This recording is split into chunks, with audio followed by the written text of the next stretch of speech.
Katakanlah kepada mereka, Allah lah yang melapangkan rezeki, Allah lah yang menyempitkan rezeki seseorang.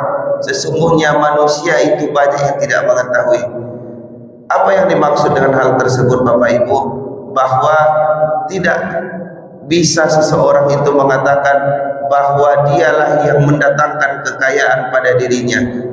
Bahkan jabatan yang dia ampu tersebut, jabatan yang diterima tersebut, itu pun atas kehendak Allah Subhanahu wa Ta'ala. Maka hendaknya seseorang itu, seorang yang menjadi pemimpin, benar-benar jujur, benar-benar memikirkan kepentingan rakyatnya, memikirkan kepentingan masyarakatnya. Sabbihisma rabbikal a'la alladzi khalaqa fasawwa. Sehingga pagi ini kita bisa hadir melaksanakan ibadah salat subuh secara berjamaah. Kemudian juga kita bersalawat ke baginda Rasulullah sallallahu alaihi wasallam. Allahumma salli ala sayyidina Muhammad wa ala ali sayyidina Muhammad.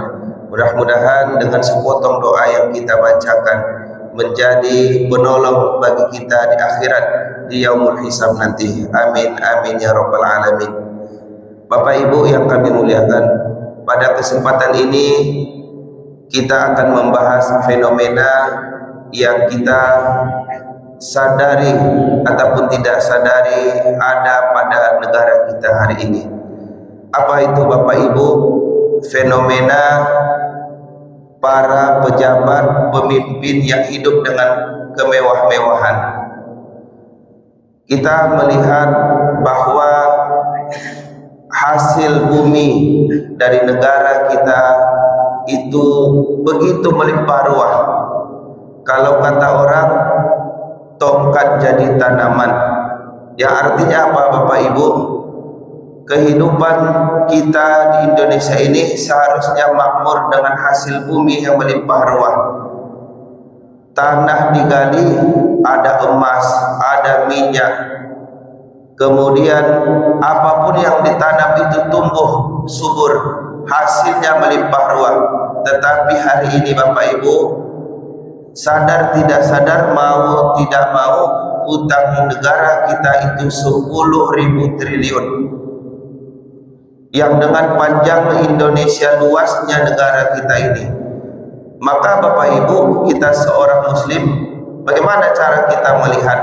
Maka tentu kita lihat dulu kitab Al-Quran, kitab suci Al-Quran yang menjadi petunjuk kita. Apakah kejadian-kejadian seperti ini sudah pernah terjadi di masa lalu?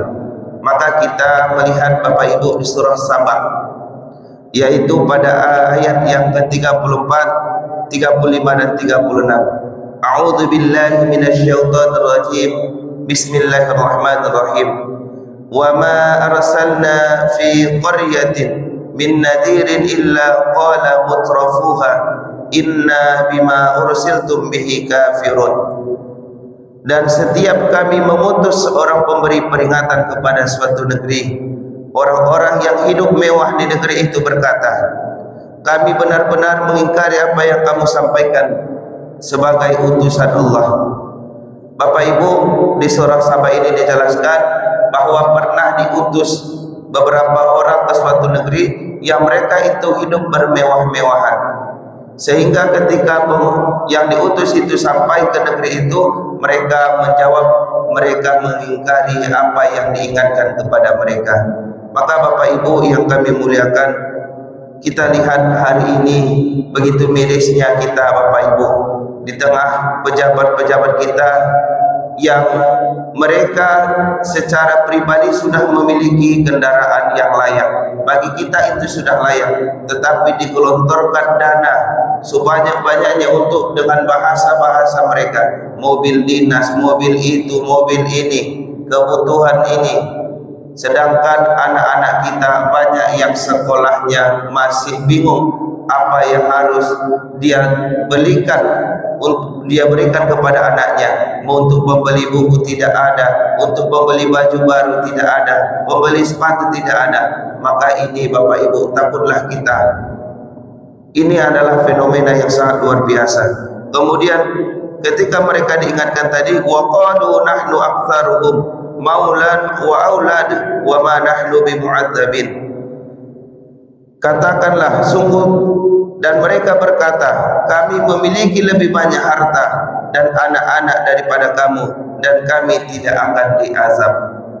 Apa yang dimaksudkan di sini dijelaskan oleh beberapa mufassir bahwa orang-orang yang hidup mewah tadi, ketika mereka diingatkan, mereka menyombongkan apa yang mereka miliki. Kami, kalau kalian mengingatkan kami saja diberikan harta banyak oleh Allah, kami saja diberikan anak-anak yang banyak. Tentu ini adalah pemberian Allah kepada kami, dan kami tidak akan diazab.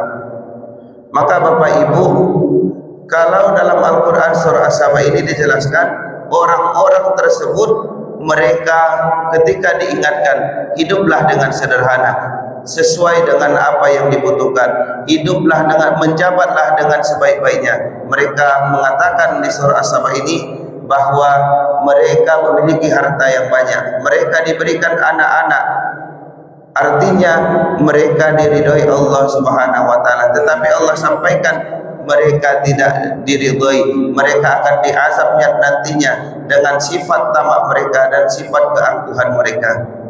Kemudian Bapak Ibu, qul inna rabbi yabsutur rizqa liman yasha wa yaqdiru walakinna aktsaran nasi la ya'lamun. Dan katakanlah, sungguh Tuhanku lah yang melapangkan rezeki bagi siapa yang Dia kehendaki, dan membatasinya bagi siapa yang Dia kehendaki, tetapi kebanyakan manusia tidak mengetahui. Bapak Ibu yang kami muliakan, setelah pengingkaran yang dilakukan oleh orang-orang yang ada dalam negeri itu dijelaskan, katakanlah kepada mereka, Allah lah yang melapangkan rezeki, Allah lah yang menyempitkan rezeki seseorang. Sesungguhnya manusia itu banyak yang tidak mengetahui. Apa yang dimaksud dengan hal tersebut Bapak Ibu? Bahwa tidak bisa seseorang itu mengatakan bahwa dialah yang mendatangkan kekayaan pada dirinya.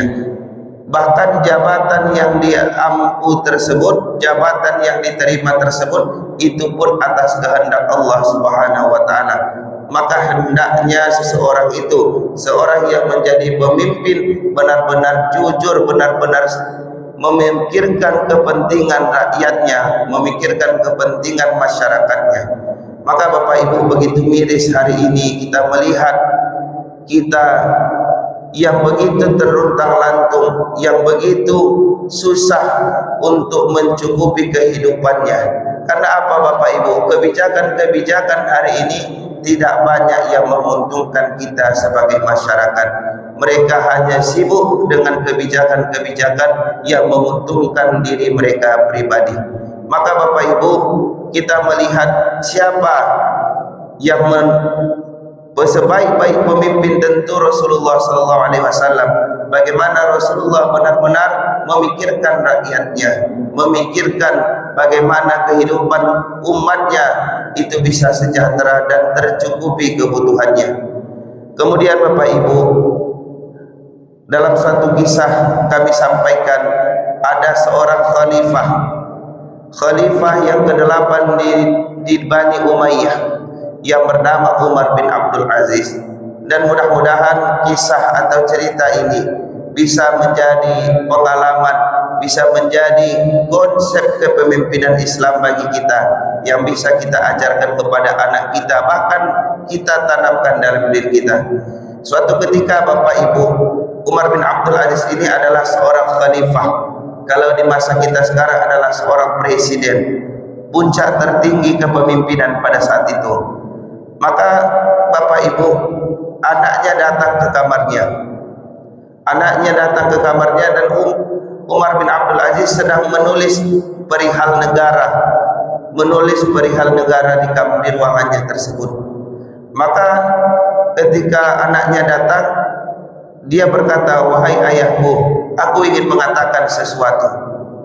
Maka Umar bin Abdul Aziz menjawab, apa yang ingin engkau bicarakan wahai anakku? Apakah ini perihal negara atau perihal keluarga? Lalu anaknya tersentak, apa yang dimaksud dengan hal itu, hai ayahku, ya kalau nanti engkau ingin membicarakan perihal negara, maka lampu ini akan tetap saya hidupkan.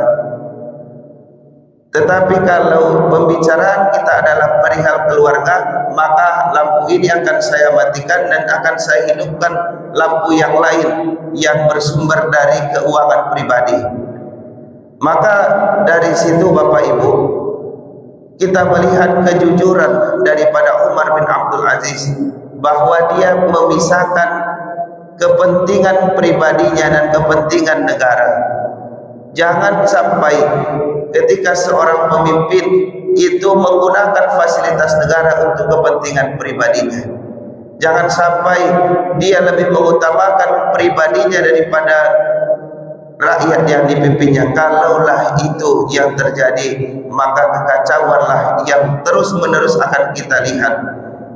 Kemudian Allah juga sampaikan melalui baginda Rasulullah sallallahu alaihi wasallam, "Idza arada Allahu biqaumin su'an," apabila Allah mengkehendaki seorang pemimpin, menghendaki suatu kaum dengan pemimpin yang mereka akan merusak negeri itu, maka Allah sampaikan, "Idza arada Allahu biqaumin su'an ja'alallahu amrahum ila mutrafim."